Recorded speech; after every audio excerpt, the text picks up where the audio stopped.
How's it going, my truant people? Dr. Slacking, the Slacking Doctor, back on Pokemon Showdown with a brand new league for you guys today. It is the low tier championships, lower tier, low tier, I don't know. The low tier championships, LTC for short, run by my man Foss. Hopefully you guys have seen the draft analysis because this is week one. This is our week one battle and I'm super excited to bring you a post-com replay because that's what we're doing here these days.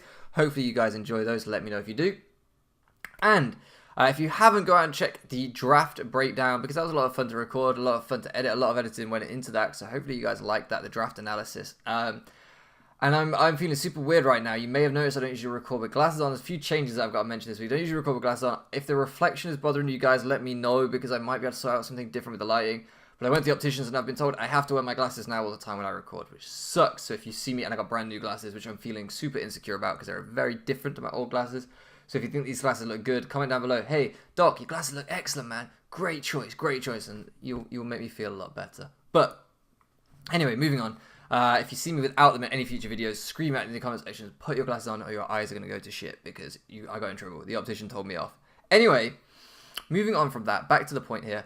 The other things I've got to say is that shout out to my man Flo from the UCC. If you guys don't know, I've been uploading videos to the UCC channel there. I got some feedback there saying that I should talk about my opposition's team in this part of the post-com replay. So I'm going to talk about my opposition's team today. Thank you for that feedback. If you guys have any other feedback, let me know. And also I'm going to try and get the chat in future replays, but I need to get a layout sorted for that first. So while we're still working with this layout, we won't have any chat, but then in the future we will have the chat. So anyway, moving on from that, I'm going to get straight in and I'm going to break down our team first. Actually, am I? No, I want to make a cut and I'll be back with his team. Okay, so on the screen now, hopefully you guys can see his team. I'm going to add it in post, but if you can see his team, this is what I was preparing for, and I should probably explain. We were playing Sean, my man, coach of the Swindon Swifts, a coach that I know well now. I have battled him in the UCC. That's up on their channel, plug. And I have also battled him in the ABC off-season. Hopefully you guys have seen that. Sean is an amazing coach. He was a runner-up in last season's UCC. This man has been like #1 on the monotype ladder on Showdown in the world. #1 in the world for something. I just can't imagine ever at any point in my life being #1 in the world for anything. And doing it for something in Pokemon is cool. I know that the monotype tier or meta is a slightly less popular one than like you say. But to be top of that in the world, that's crazy. So shout out to him. And he's also a great guy, hilariously funny, and I get on with him very well.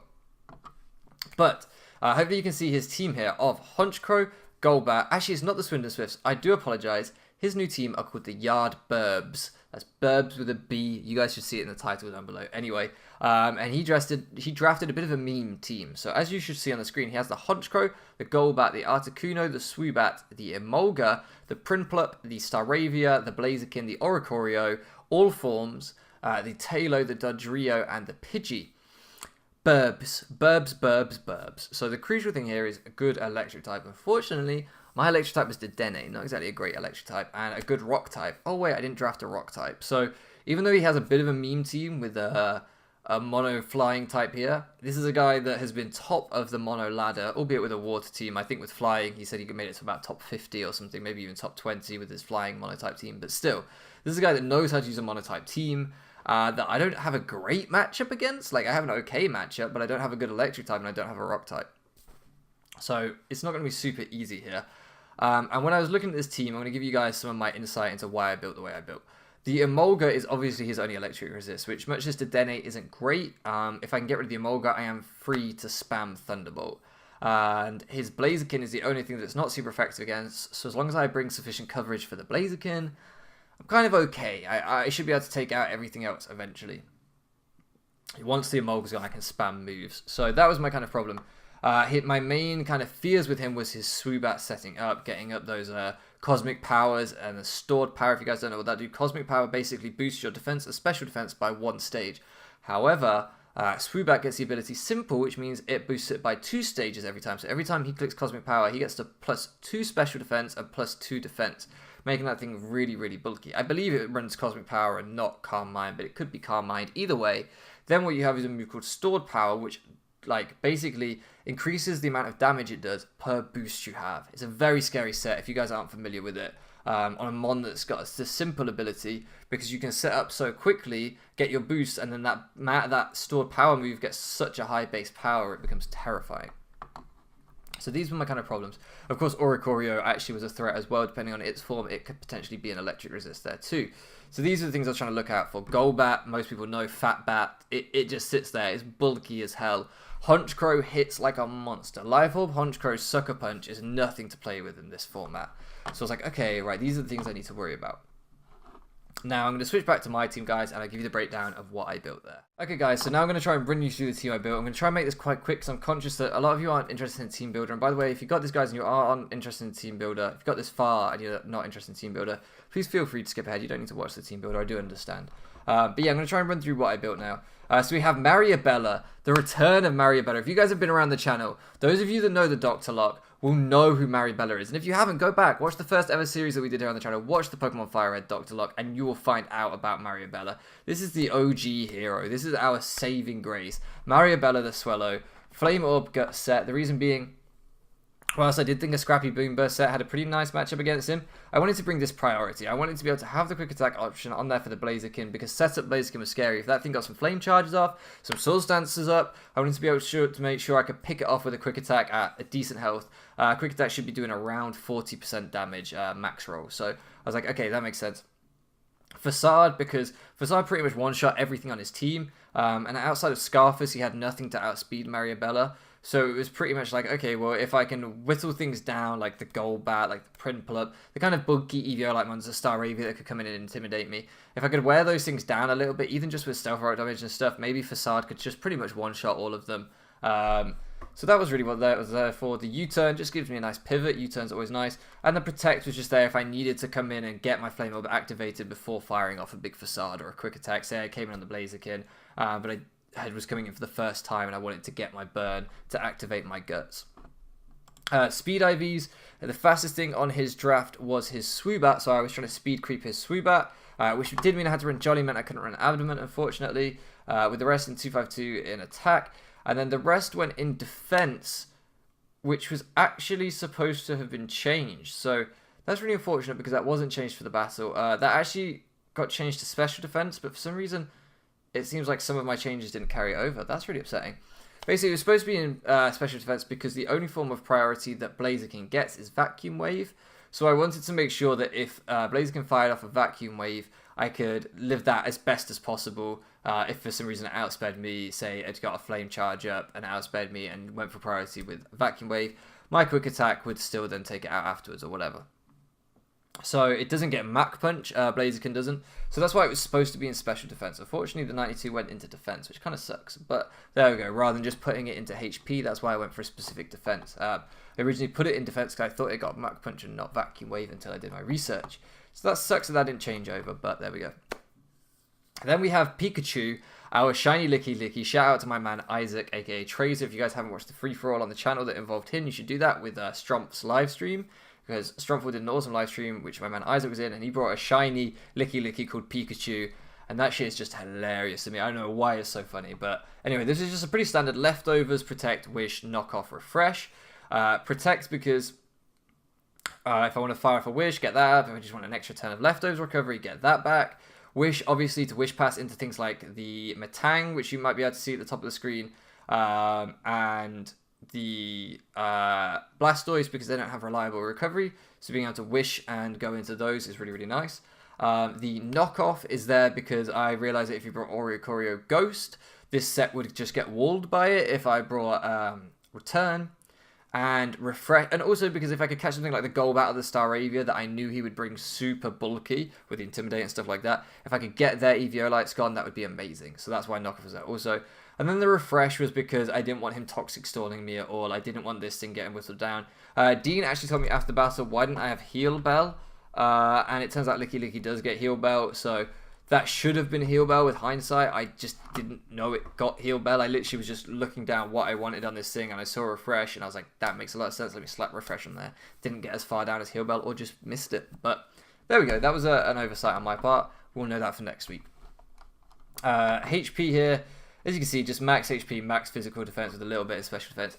I'm just trying to tank some hits, really. I can't remember what his threats were on the special side, but it didn't really help me. I think the main thing this was trying to live hits from was the Hunch Crow. The Hunch Crow. I wanted to make sure that I could take like a Brave Bird from the Hunch Crow and do a little bit back, maybe pass a Wish into something else, maybe wear it down with recoil damage, that kind of thing. So that's why it was max physical defense. I wasn't really so worried about the special things on his team outside of Swoobat, and I'll get onto Swoobat in a minute. But then we brought Medium Steve. If you wonder why this is Medium Steve, you guys will meet Big Steve soon enough, but I'm not going to spoil that because I don't know if you've met Big Steve yet or not. But we have a max defensive set here. Again, this thing tanks hits from Blaziken. Believe it or not, it actually does take a Flare Blitz, I believe. It really eats a Brave Bird from Hunch Crow and then takes a Sucker Punch too. It just really switched really well into all his physical sets. And even Swoobat couldn't really touch it that much. His coverage on Swoobat would be like Heat Wave and Shadow Ball, which I think was going to do maybe 30 to 40%. Not loads of damage, and he didn't want to take that Thunder Punch. So I'm actually going to talk about these moves here. Zen Headbutt and Thunder Punch. The Zen Headbutt was for the Blaziken, of course, if I could catch the Blaziken on a switch in, or if I could just take one Flare Blitz and fire off a Zen Headbutt. Similarly, it was just stab to hit across the team. If for some reason, like Emolga, for example, I could hit Emolga. Thunder Punch, because it's the same base power as Rock Slide, but it's a lot more accurate. Yes, it doesn't have the flinch chance, but I'm slow, so I'd rather have the paralysis chance. And it's just 100% accurate, so Thunder Punch made a lot of sense. Toxic, again, for things like the Staravia that I expected maybe could switch in on this, try and whittle that thing down, Primple up, although Thunder Punch should do a lot to that. And Stealth Rock, because rocks were going to be really important here. And I was very nervous that this was my only Stealth Rocker, but at the same time, I was confident enough that Medium Steve was a great Pokemon and had a great matchup that I could make it work. This, crucially, is my only real switch-in to Brave Bird and Flying Spam. Like, yes, Dedenne resists with its electric typing, but it's not bulky enough. So this was my main, hey, I've got to switch into a Brave Bird. What the hell do I go to? I go to Medium Steve, I hit that Thunder Punch, and we're probably claiming some lives. Impish Nature, of course, just to complement that bulk. Then we got Nico here. My man Nico, because he was going to be the MVP. And if you guys don't know, Nico is my MVP. Looking at this, I actually messed up his HP stat. I took 1 extra point out. Oh, no, I didn't mess up his HP stat. I take that back. So his HP stat, basically, I ran this thing Choice Scarf, because once I got rid of the Emolga, why the hell wouldn't I lock myself into Thunderbolt? It's Stab. It hits everything on his team apart from the Emolga with Motor Drive, for at least neutral damage. Even the Blaziken, for example, I don't have a better move to hit Blaziken anyway. I'm going to do like Hidden Power Ground. That's not going to do anything. So once I got rid of the Emolga, I could lock into Thunderbolt. Done. That's fine. Volt Switch just for momentum. U-turn if the Emolga was there, because hey, maybe if I reveal that I'm Scarf early on, and then he comes in thinking, hey, he's going to lock himself into an electric type move, I can move my Emolga safely. I'm going to hit that U-turn. I'm just going to grind you down, because this whole team was built around grinding Emolga down to then sweep at the end. Nuzzle, because it's always nice to slow things down. It's just a good support move. And then I did enough speed to outspeed the Swoobat. As I said, that was the fastest on his team. With the Scarf, that took nothing. The reason that I also ran a Scarf was because locking in, like I said, wasn't an issue. Outspeeding everything would have been an issue. Dedenne at base 101 didn't outspeed the Swoobat, so getting that Scarf to make sure I outspeed the Swoobat was nice. But also it meant I could run Modest instead of having to run Timid. So I could just make sure that A, I can lock myself into Thunderbolt once the Emolga's gone anyway. B, I can get as much damage as I possibly can. C, I can outspeed everything on your team. I don't know if you guys care for this much detail, but that's why I made Nico this way, and I knew he was going to be my MVP, so I called him Nico. It's a shame we traded him away, but we did. And then this is my second Choice Scarfer. I've actually done this a few times in the matches that I've had success in, bringing 2 Choice Scarfers. Sometimes it works really well. It's a bit risky, I know. But this was originally a defensive build. I built this mod fat. I built it bulky. It was supposed to switch in and intimidate things down. It was supposed to come into the Hunch Crow and say, hey, Hunch Crow, I'm here. Eat this play rough. And then I thought to myself, actually, do you know what? If I put a Scarf on this thing, there's not much on his draft I don't outspeed. I outspeed the everything but the Dodrio and the Swoobat and the Emolga. I also don't outspeed the Golbat with these specific EVs, but I knew he wouldn't run max speed Golbat. I was willing to take that bet that he wouldn't run max speed Golbat. So I outrun everything else on his team. And as far as I'm concerned, like, the Hunch Crow was the main thing. That means it has to Sucker Punch into me, which is going to do nothing. And everything else just gets beaten by this thing. Wild Charge was here because, again, I can lock myself into Wild Charge once the Emolga's gone. I'm killing everything. Earthquake's here because you bet that that's going to hit the Blaziken really hard. Stone Edge is there if I have to lock in and the Emolga's still around. And the Play Rough is there because if I just come in and I want powerful stab to try and run through some things, then I'm going to do that. If I don't want to take recoil with Wild Charge or something, then Play Rough is there. It's also going to really hurt the Honchkrow. Max attack and the rest in HP after I've got enough speed to outrun everything but the Golbat, the things that I listed before. Last up, we've got my man J-Creams, and this is my Blastoise, which is my dedicated Swoobat counter. I didn't want this thing to get worn down if I could help it, or certainly I needed to Wish Pass into it if it did, and I was fairly confident I'd be able to do that. It has 116 in Spadef and an Assault Vest. I'm pretty sure that he could be like +4 in every stat and I still lived a stored power. This thing was a monster. This thing was so bulky. The only issue I had with it was that I couldn't put Raw with Assault Vest, so it meant if he got behind a sub and then set up with Swoobat, I was done for, and that really scared me.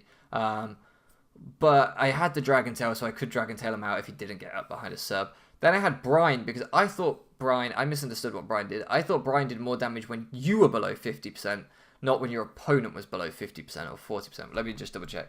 The power doubles if the target's HP is 50 or less. Yeah, targets. I thought it was user's HP, like Flail or something. So I thought I would have like 130 base power move if I got below 50 HP. And I was like, that's cool. It didn't do that. Rapid Spin was in case he brought the Primple up and set up hazards. And Ice Beam just makes sense against a mono flying team. I realise now I shouldn't have bought Brine. I should have bought Scold or something. But I brought Brine. That was a mistake. Maybe you could have run Haze again if I hadn't have had a Assault Vest set, but I did have an Assault Vest set. So yeah, this was a really cool set. Bold. Basically switched into Blaziken Flare Blitz with ease. Blaziken couldn't really do a lot to this set either, which is really nice. Even like Stone Edge or like low kick and stuff wasn't doing that much. If you ran high jump kick, it could probably do a bit, but then running high jump kick is always a risky thing anyway. So yeah, so I was really happy with this build.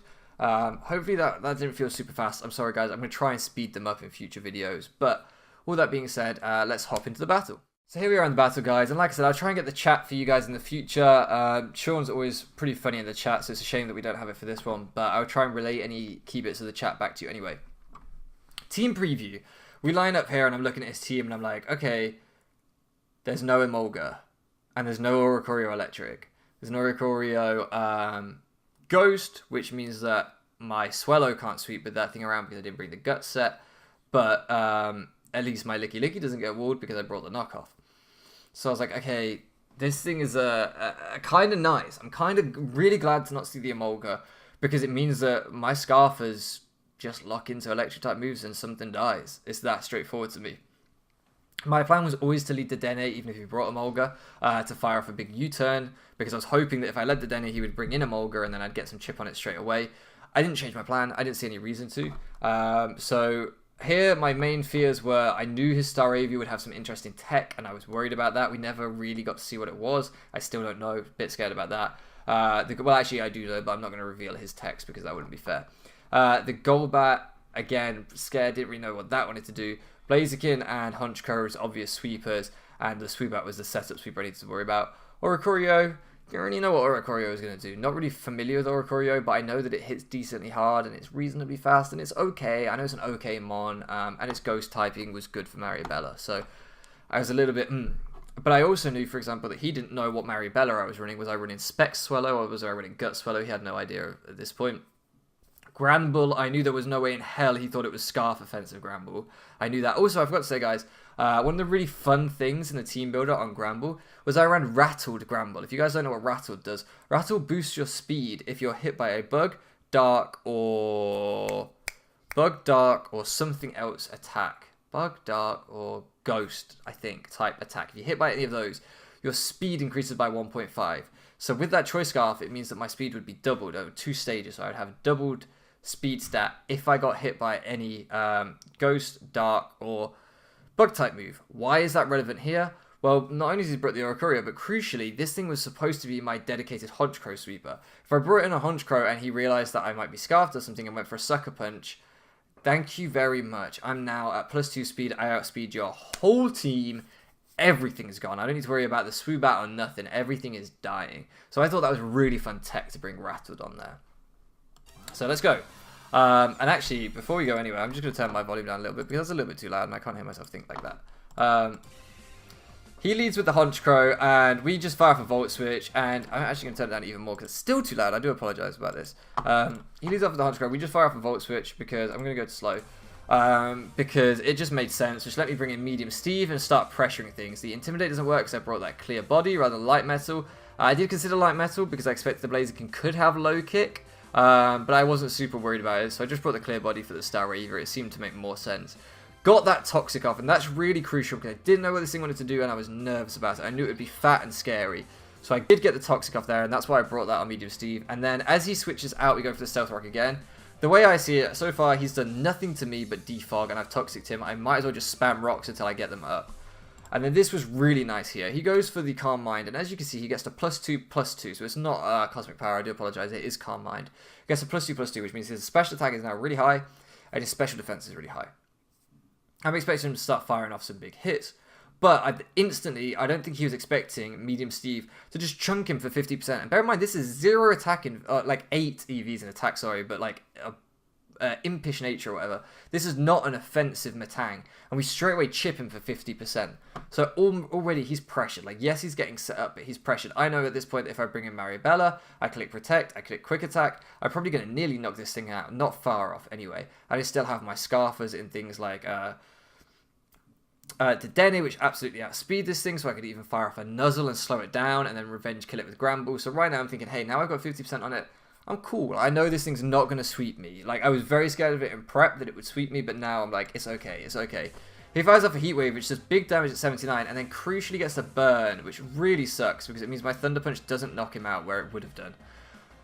The burn sucks, but at the same time, like, I've had my fair share of hacks against Sean, and it wasn't, like, major. It would have just been nice to knock it out. But I can just go into Blastoise anyway. He does a little bit. Giga Drain does 44%. 44! That's a +2 special attack, and it doesn't even do 50%. I know it's not stab, but still, Blastoise is fat. I Dragon Tail him out because it's just the easiest play for me to do here. I'm just like, let's get this thing gone. And at this point, I start to fire off Ice Beams into the Golbat. It does nothing. It does 9%, of course, because he roosted. But I realize he's going to go for the Toxic, and I don't really want my Blastoise Toxic, so I just get the hell out of there. I figure this set is pretty much going to be like Roost, Toxic, I don't know, maybe Super Fang or something. Volt Switch, we see some Volt Switch does a clean 32%, that's not bad. He roosts back up to full though after the Volt Switch, so we're not really getting a lot here. And this is where things get really scary. He goes for the sub, and actually I just want to say here that my Licky Licky nickname did not come through. If anybody knows why my Licky Licky nickname did not come through as Pikachu, I would really like to know, because that deeply upset me that I named it for Isaac. Isaac, if you're watching, I named it for you and it didn't come through, and I'm still mad about it. But anyway, he goes for the sub, and our knockoff does literally nothing. Doesn't break the sub, and then he gets the Toxic on me. I'm fine with that because I know I've got Refresh, so I just fire up a Wish here, and I'm like, I need to heal something up that can break this thing's sub. So I figure Medium Steve is my best bet. Even through the burn, I'm confident, well, I'm confident A, that I'll live any attack this thing can hit me with. It hits me with a Brave Bird, I'm like, that's fine. It does literally 0. It does 8% the Brave Bird there. I get my Wish off, and now I know, he doesn't know. He probably thinks I just have Thunder Punch, and he's thinking that's not a great play. But I know that I have the Zen Headbutt.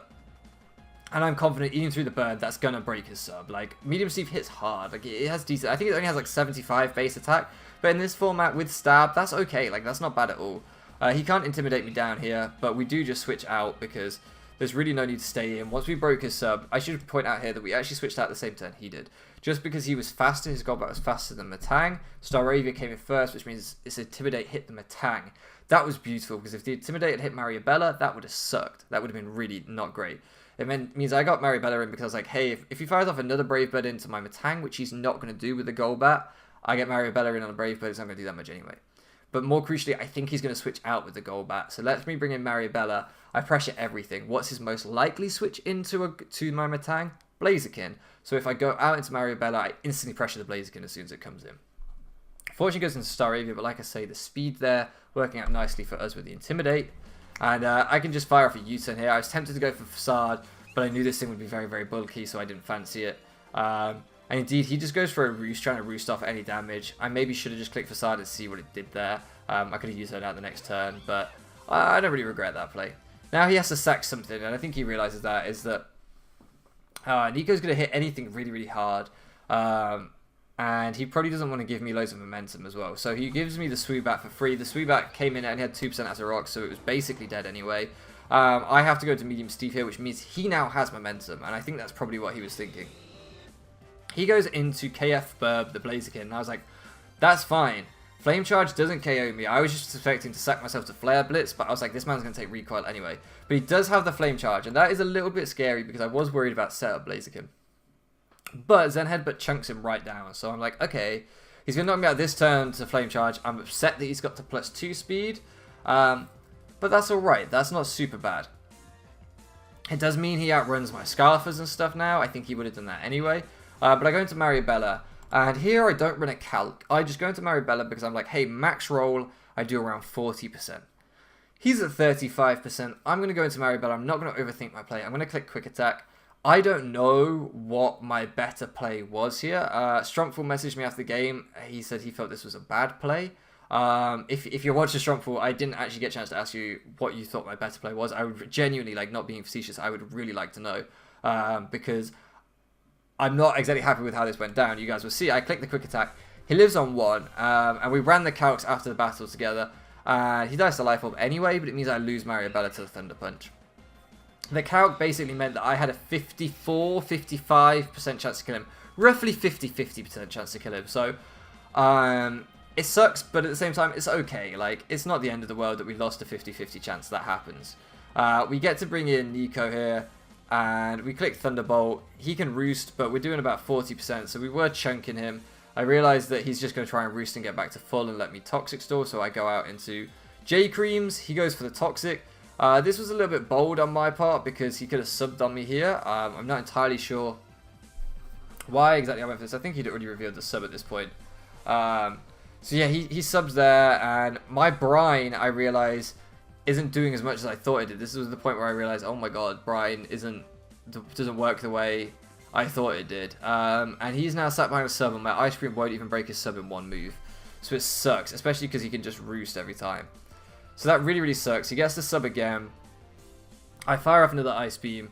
And here I do get a bit of luck. I get the crit Ice Beam as I drop to Toxic, and that was really nice.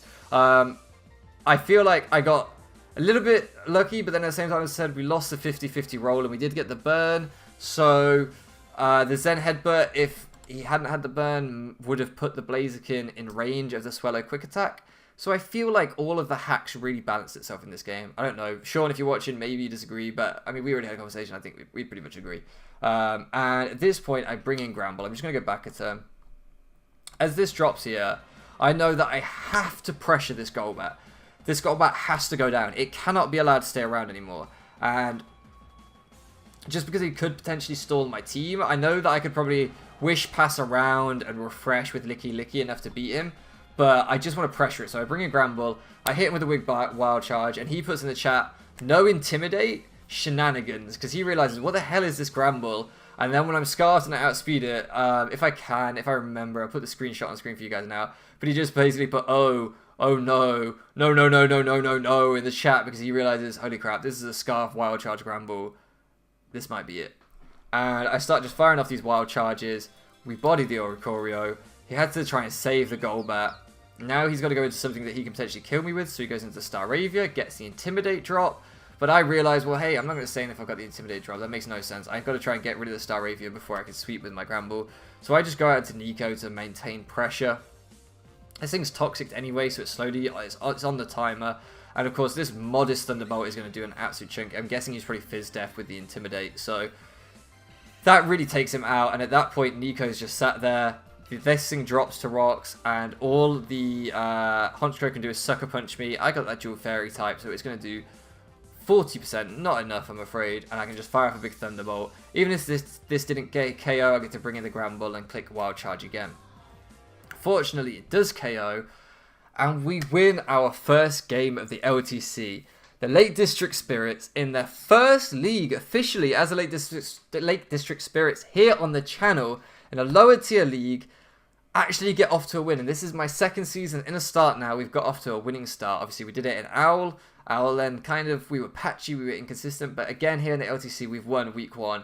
It feels amazing. And unlike Owl, I didn't have Dean of helped me with hours and hours of prep. I've actually come here and I've just prepped this myself, and I know this is a little bit arrogant, and please forgive me guys, or a little bit conceited of me to be like this, but I'm super pleased, I'm super delighted that against a coach who I respect so much, who I think is a great battler, albeit with a meme team. I know it's a burb team, I know, but it still feels good to get the win. It still feels good to get the win against a coach that skill level wise is definitely superior to me, far more experienced than me. So to get the win felt good. I'm proud. I'm proud of this. Week 1 was scary going up against the meme team, because let me tell you, people will fall to this team. Sean will get quite a few wins this season, and I didn't want to be that first victim that everyone's like, oh, you lost to the meme team. I'm like, I got to make sure that I'm not the first one that happens to, because that's going to suck for that person. But trust me, Sean will do well. He'll be mid-table to playoffs. I'm confident he won't be lower table. I am really confident. But anyway, yeah. GG to my man Sean. He played excellently. His team is super fun. I have so much respect for him for drafting a mono flying team and having the confidence to really, put in some work with it. He ultimately ran me down to 3-0, and I think in this time, it sucked for him because the reason he didn't bring a Mulga was it was too passive against my team. I have a very fat team. Licky, Hypno, Matang, Gramble, Blastoise. I have a very bulky team that made a Mulga too weak to have a real influence here. But I also think that meant my offensive threats could sweep him. I'd say sweep him. It wasn't exactly sweep, but could wear him down enough, I should say, with the electric spam. So I guess you just get those matchups. It just sucks sometimes. But yeah. GG anyway, super fun game. Hopefully you guys have enjoyed this. This league is going to be so hype. Like, when was the last time you guys saw a Choice Scarf rattled Gramble put in work? When was the last time you saw a Dedenne clean up a game? When was the last time you saw a Matang go head to head with a Blaziken and a Swoobat and nearly win? Like, Blaziken and Swoobat are viable mons in draft league format. They get drafted in regular format, like semi-common. Like, they're okay. Like, if people pick them up, even without a speed boost on Blaziken, you're still like, it's okay. Like, they're not phenomenal ones, but they're okay. Matang, if you ever seen Matang drafted, like, that's what I love about the LTC. This league is going to be amazing. And if nothing else, we get to see Mariabella back on the channel, doing what Mariabella does. Unfortunately, today, we didn't get the 50-50 roll. Next time, maybe we'll get it. Next time, maybe that facade will get clicked, and we'll just start ending lives. Maybe it'll be Specs Boom Burst, who knows. But yeah, hopefully you guys are hyped. I know I am. If you can't tell, this is the most excited. I don't know. I don't want to say the most excited I've ever been because ABC was mine and Nico's league. Owl was a team league. This is a lower tier league. It seems like we only get amazing leagues here on the channel. And we also have PIBA coming up. Don't forget, if you guys haven't seen that yet, which you probably shouldn't have done, we have PIBA coming up. The first league we were in with the most scary teams around and the most scary coaches you will see pretty much anywhere. It's going to be amazing. It's going to be amazing. Hopefully you guys are enjoying the competitive content on the channel. I know I am, and it's going to be going for a while longer. Hopefully we can keep improving. As always, your feedback is always welcome on my battling, on my content, everything else. Please let me know what you guys think. On my glasses, all of this stuff. I just want to know. Anyway, I'm going to shut up rambling now. Hope you guys enjoyed it. Thank you so much for loafing around with me, and I'll catch you again next time.